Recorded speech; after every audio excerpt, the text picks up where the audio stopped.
Hello viewers of Happy Minds Academy. Welcome back. Today we are back again with diphthongs OU and OW. OU is used in the beginning of the word or in the middle of the word. Out, couch, loud. The other example is shout. OW is used at the end of the word. Example, cow, show. Except N and L. When there is O sound before N, then we can say it's crown, growl. Yes.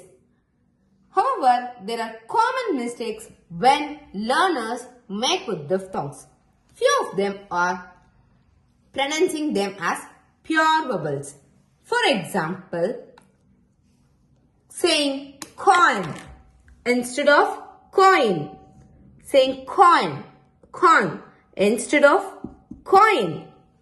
Or else skipping the glide, like rushing the sound that makes it unclear. We should say as coin. Or else even over pronouncing. Elongating the glide too much can make a sound unnatural.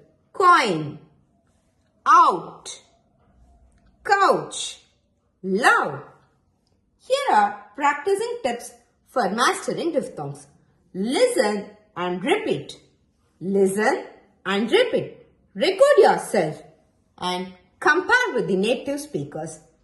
There is the very important tip is tongue placement. Be aware of how your tongue moves from one vowel to another vowel. Read aloud daily. Read aloud daily. Yes. Hope this video is useful.